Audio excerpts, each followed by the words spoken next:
बिस्मिल्लाहिर्रहमानिर्रहीम। अस्सलाम वालेकुम टू ऑल ऑफ यू। मैं हूं जनाब सैयद अफजल क्रिकेट कमेंटेटर। आपको वेलकम करता हूं info on cricket YouTube channel पर। मैं आज बात करूंगा गुजरात के गांव के हवाले से, जिन्होंने 1977 यानी 1977 में एक तंजीम बनाई थी। उस तंजीम के राज़ो मकासद ये थे कि गाँव में रफाही काम करना, नौजवानों में जो शऊर जो है वो पैदा करना और नौजवानों को अच्छे रास्ते की तरफ लगाना।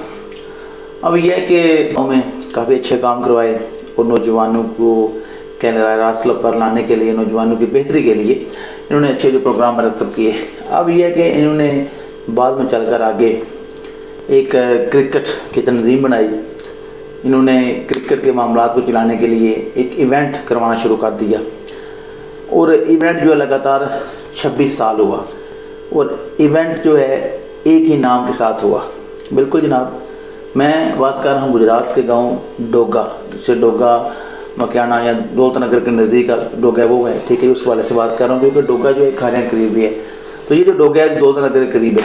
शाहजहाँ ताज सफराम डोगा जो कि तंजीम के रुकन है, उनका मुझसे रब्ता, उन्होंने मुझे बताया कि ये एजाज़ हमारे पास है, तो हम ये बात आपके साथ शेयर कर रहे हैं। क्योंकि ऐसा बहुत कम होता है कि एक ही नाम से टूर्नामेंट हो, क्योंकि ऐसा होता है आमतौर पर कि इवेंट्स होते रहते हैं, हर साल होते हैं अक्सर, और बेशतर रुक जाता है सिलसिला, लेकिन मुख्तलिफ नाम वगैरह जो चेंज हो जाते हैं। लेकिन इन्होंने एक ही नाम से, यानी हम यहाँ नेशनल क्रिकेट क्लब डोगा के फोरम से 26 टूर्नामेंट कराए हैं और एक ही नाम था इस इवेंट का, और अच्छे इनामात दिए हैं, अच्छे इवेंट्स करवाए हैं। तो ये एक बड़ा मुनफरद एजाज़ है। इस तरह का एजाज़ गुजरात में किसी और के पास नहीं है।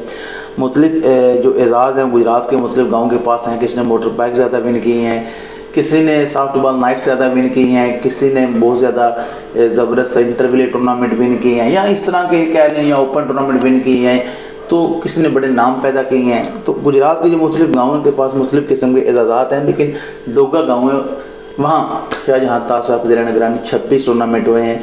तो ये अपनी तरह का एक मुनफरद रिकॉर्ड है। तो हमारा मकसद है तक ये मालूमात पहुँचाना। उम्मीद करता हूँ ये मालूमात आपको अच्छी लगी होगी। हम अक्सर बेसिस तरह वीडियो बनाते रहते हैं इस तरह के टॉपिक्स पर, तो आप लोग भी प्लीज़ हमसे रब्ता करें तो हम इस तरह की वीडियो बनाएंगे। बहुत शुक्रिया।